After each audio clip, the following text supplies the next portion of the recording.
What's up, Cowboy Nation, Cowboy Headquarters, and America's team, and welcome to the Cowboy Huddle podcast. Monday Night Mike, give it up. Yeah, we got our guys in the house tonight. We got PR Cowboy in the house. We got Football Junkie in the house, and we might need to change this to that. Monday Night Mike, give it up. PR Cowboy, how you doing, brother? I'm doing great, man. I feel good. Like I said, another successful annual Thanksgiving trip it was for me and the family. We do our annual Thanksgiving. We go to the game, and it turned out to be another good one for third year in a row. So I feel great, man. All right, Football Junkie, what's going on, brother? How you feeling? Oh shoot, man, I'm feeling good, man. Another good past weekend of nothing but fun and football, man. I pretty much OD'd this past week, man. Dude, God, dog, I'm talking about a serious Dude, significant bit of football, man. These past few weeks, man, it's been fun watching our Yep. Cowboys again. Give it up. Now, PR Cowboy, I've been hearing these stories. Well, wait a minute, I'm just going to wait and all this, and I'm going to. Dude, I don't know what the future holds. I'm going to enjoy the moment, That's all we can do, man. You get these people saying like, "Oh, they're gonna." I'm just afraid to be let down again, this and that. No, this is why we're fans here, man. This is why we're fans. You give whatever. Okay, they're giving us hope again. Okay, we'll roll with it because Yes. it's fun right now. So true, brother. So true. Dude.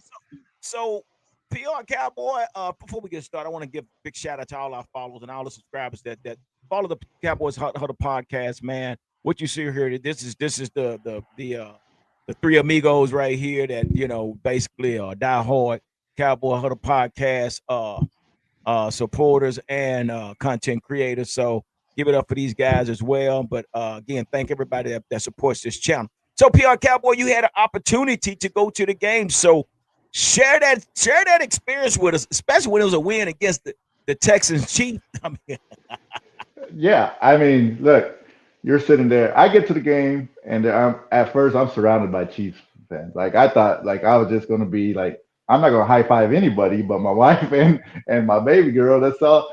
And then some more Cowboys started filling out, and there was a lot of red there. It was, but it was a lot. the but the different but when it came down to it, our Cowboys fans they brought the noise in that stadium when we needed it.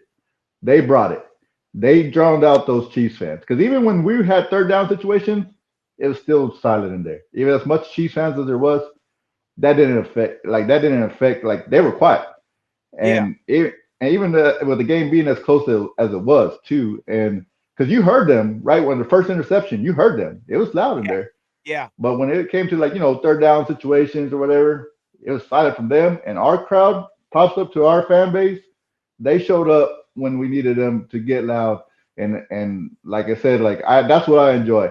I got my little girl asleep on my shoulder, and I'm up with my flag waving it up and down, and she sleeps for a quarter, man. And then when she's awake, she starts joining the fun. So it was great, man. It was a great game to be at. So this is the thing, man. I'm trying to figure out how do we sell so many tickets to opposing fans like that? Because I saw a lot, and it's like that when the 49ers come to town, man. It just Yeah. always so much red. What the crowd? Yeah, it was, man. Like I said, it's been like that. I've been to Saints, like against the Saints. There's been like lots of Saints fans here.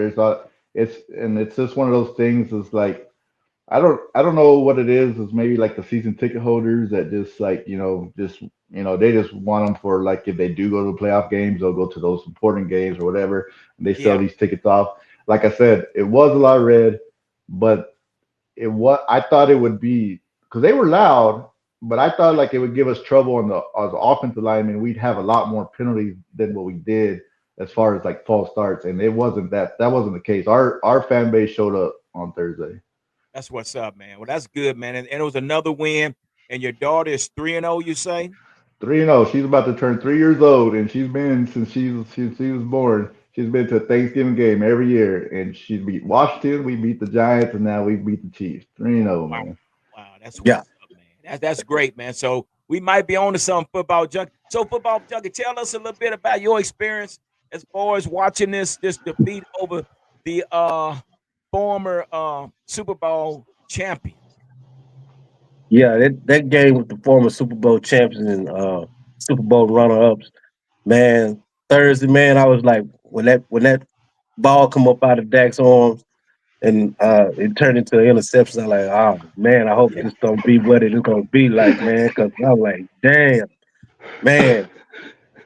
And then it just started getting down to the nuts and bolts of the situation, and CD doing his thing, and everybody doing their thing, chipping in, doing what they're supposed to do.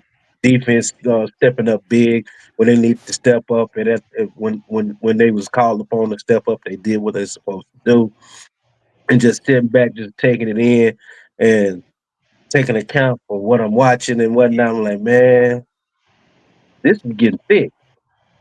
I said, this is getting real thick, man. yeah.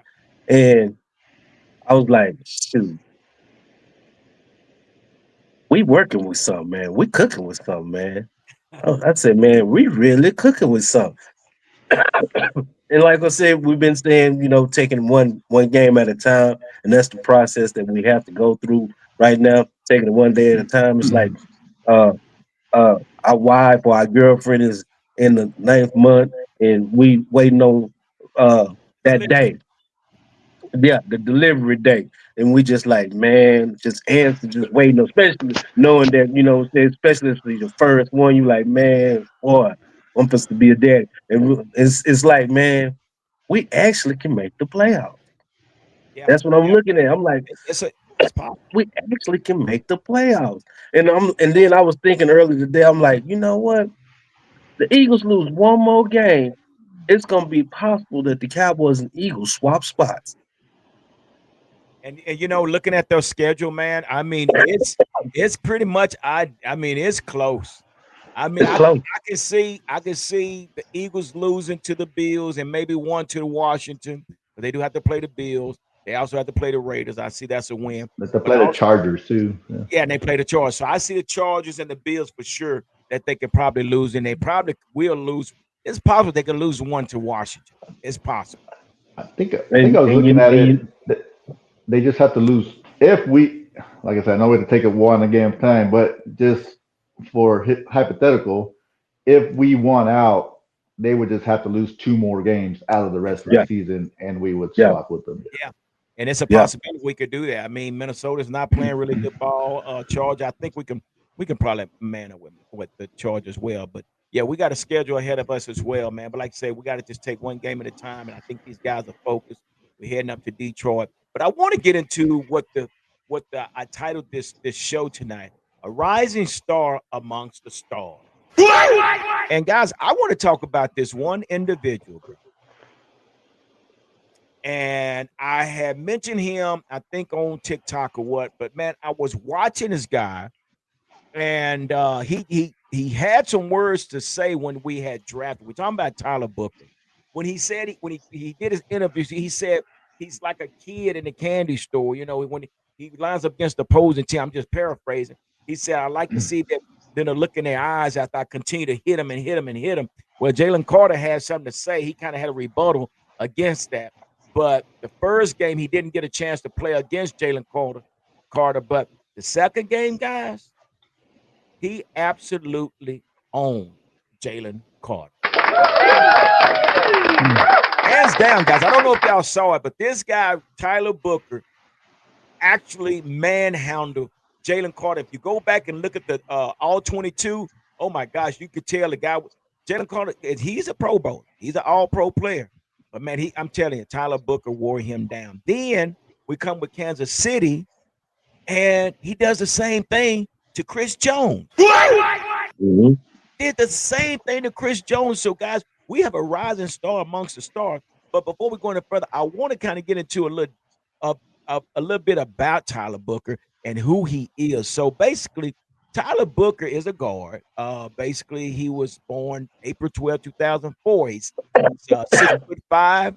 He weighs 321 pounds. Now, I didn't know this, but he went to IMG Academy Hmm. in Florida. Didn't know that. This guy, man, this guy he's something special. and we all was aware that he went to Alabama from 22 to 24, and he was drafted first round, 12th overall pick by the Cowboys. So this kid is one that, man, I can really say have showed some promise to his craft. Uh, and just to watch him play against these two guys, man, it was, dude. I'm like in awe, PR Cowboy, watching this guy. I don't know. Have you been watching Tyler Book, and what Yeah. do you think about Tyler Book? Yeah, and like I said, we said from the beginning when we sat here and watched draft night, and we're like taking the guard, and we're kind of like, okay, let's, and then we see a little bit more about him, and we're like, man, if we have this left guard solidified and this right guard solidified, Yeah, and plus with our center, the strength of our offensive line is going to be in the middle, right?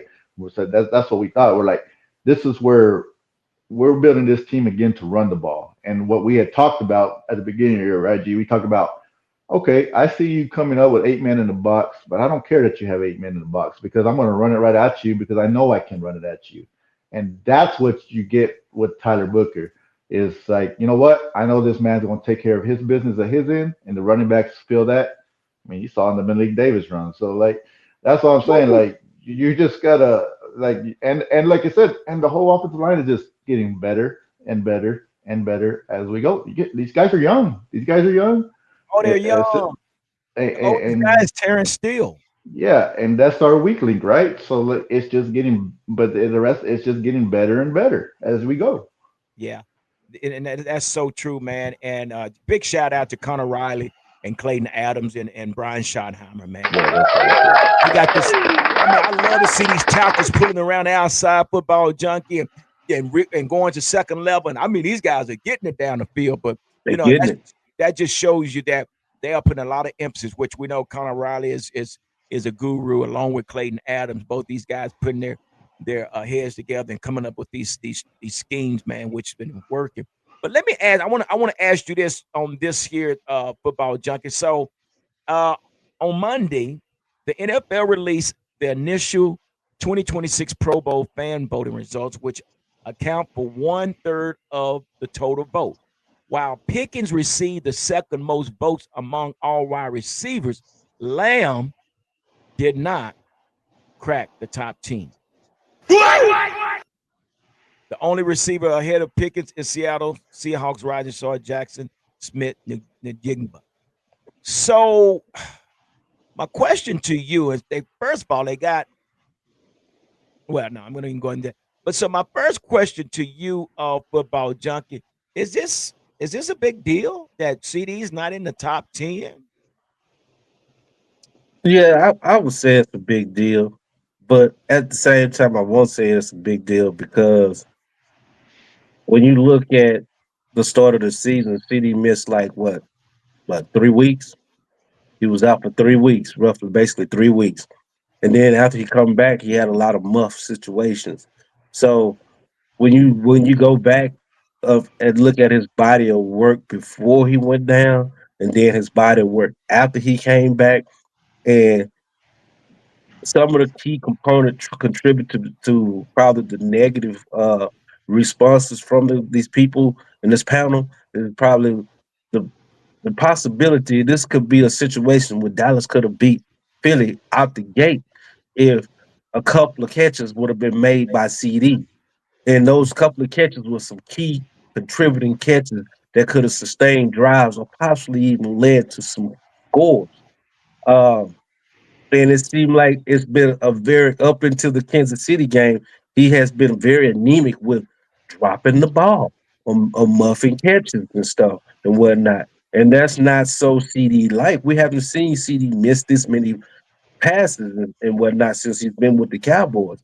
So I would kind of relate and say that this is probably what's contributing to why they're not voting him in the top 10, most likely injury, being out for 3 weeks, and then the inconsistency with his hands and whatnot.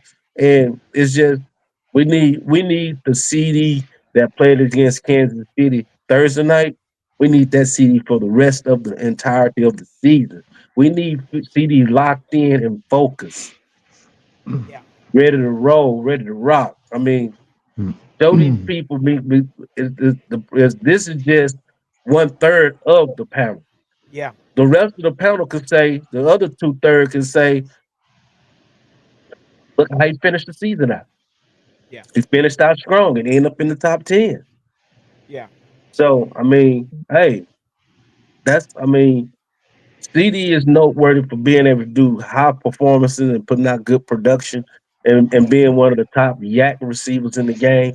So I mean, CD got plenty of time to bounce back. Yeah, and and I think, and just to piggyback what you're saying, this is why it's great to have two number one receivers. I don't see a number one and a number two receiver, PR Cowboy. Right. I see two number ones. Again, like I keep stressing, this takes me back to the Michael Irvin and the Alvin Harper era. This takes me back to the Drew Pearson and Tony Hill era. And this, because you have these two number one receivers, it makes the offense so much easier for Dak. And you got a running game right behind you. This guy's uh snipping and clipping right at 1,000 yards this year. So this is not a 1A or 1B. You have two number ones. Even though that CD had those bad games, if it wasn't for Pickens being on the team, we would have lost that game against Philadelphia, right? Mm-hmm. Yep. Yep. Mm-hmm. I need. So you're right. Two number ones. The difference between the two number ones is Pickens has a dog in him. He has the killer mode in him. He has the killer instinct in him, and that's what's missing from. We thought when we gave 88 to CD, that's what I needed you to have. And Wait, in big wait a minute. games, You're not, so you're saying that CD don't have that? I mean, no, we do see a no. lot of I see a lot of finesse when it comes to CD. A yeah, lot of finesse. And look, not bad. Like, look, I love CD. yeah. I was we were texting during the second Eagles game, and I was like, this is a repeat of the first game. And I was just like, this this is a big game for us. That game, and CD is not showing up. The Mhm. first game of the division games are big games, and CD is not showing up. And we need our big time players for the rest of the year on out. We're in playoff mode every single week.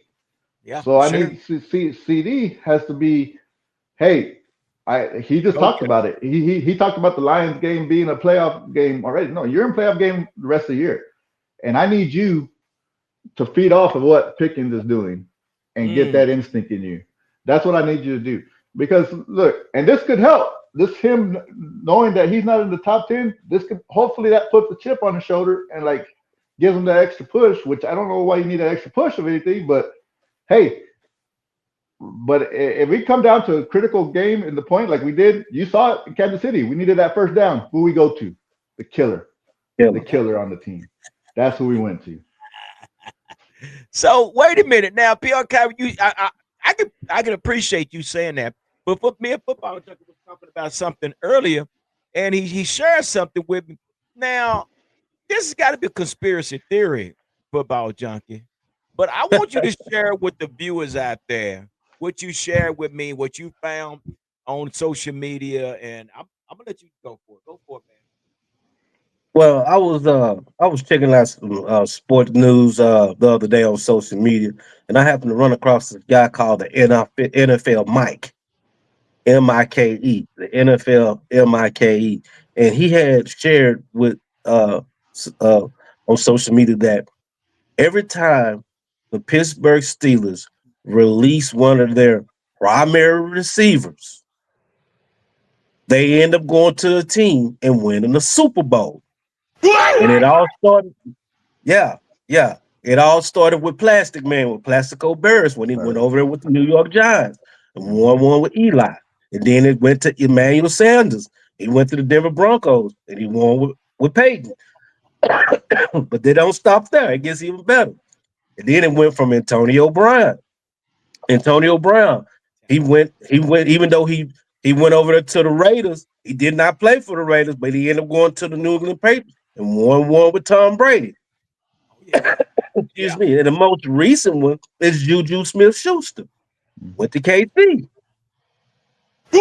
And now, and now what we have here in our Easter basket. with all these golden eggs. Hmm, take it for what you want to, folks. Give it up. DP, are you with me? Come on. PR Cowboy, can you believe that? I mean, come on. No, This yeah. guy, Hey, I like it. And it's just, hey, put some more belief over here in this team now, right here, man. I like it, man. I like it. I love it. And he's not wrong. He's not wrong. It's a fact. It has happened. So I never thought about Say, it. Man, I mean, that's good stuff. When he shared that with me, I said, bro, you got to share that tonight. We got to share this tonight on the podcast, man. But that makes sense. It really has happened. mhm. that Yeah. Whoa. Dude, if that if heavy. That is heavy stuff, bro. hey they if that happens, they're gonna be saying Dallas, we have a problem. They're gonna be saying that Dallas, we have Oh a yeah. problem. Bro, that Hey, is and like not to get off topic, and I heard you the other night, y'all were talking about like statement games. This Thursday night, not I feel like we made a statement at the Ken Thanksgiving game, but this Thursday night will be even more big of a statement because how bad we have been on the road. We're yeah, not been a Hmm. good road team. We've won two games this year against the Jets and Raiders, right? Those only yeah, two road games. So this is a big time game right here to even propel us even more. If you can go on the road and win this game. And I believe all the rest of these games this year are going to be just like we saw Thursday night. It's going to come down to where we have to make a play at the end to make the right play to win the game. yeah. I think and I'm leaning more. See, Coach Meathead over there, and that's who I call Dan Campbell. He's already calling this a grudge match. So again, now, and we know Dan Campbell. Fourth and four, we going for it.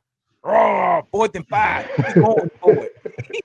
That's how we beat them last time. They should have kicked the field goal. What did they do? They try to go for the touchdown, and guess what? It cost them. So I'm not really worried. And so not only that, but you got to also with this Detroit team, Ben Johnson is no longer there.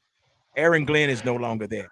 Now they have Dan Campbell calling the defense, and they're barely putting up 20 points a game. So this is going to probably affect them. So we definitely need to come out hitting everything on all cylinders, man, and mash the gas and get in there and get out, man. But yeah, I agree with you. This is another statement game. We've done well with the last two games, but we have to continue the mission, man. Because I say this, I really think that every game is like a playoff game to Yeah. get Yeah, to the playoffs. Yeah, it is. yeah. It is. And we have to, like, we've seen the last two games where the offense kind of started slow and the defense has held its own, right? That we need to see this game where the offense gets off to a great start and let your defense feed off of that. Yes, yes. What are your expectations? Football junket come this Thursday night, brother. Man, from what I've been hearing via ESPN, uh, the news is that St. Brown is most likely not to suit up due to back and ankle issues. And not only that, the interior part of the Detroit Lions offensive line is banged up. They are not in tip top shape on the interior part of the line. So right there, saying that without St. Brown, and then with the offensive line being in the situation that it's in, Clark and Williams supposed to just wreck shop, and that's just gonna put golf in a panic situation. Yeah, Uh, I believe we can beat these folks by double digits. We ain't gonna be in the wrestling match like we were with the Kansas City Chiefs and with the Philadelphia Eagles. I don't think it's supposed to be a wrestling match.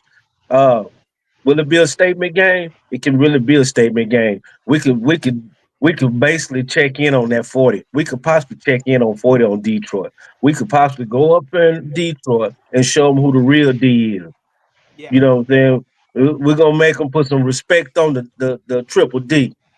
That's what we're gonna do. We're gonna have to go ahead and make them put some respect on that triple D and understand that it is the dirty, dirty Dallas Cowboys up in this situation, and go ahead and put some respect on our name and go ahead and light that blue flame.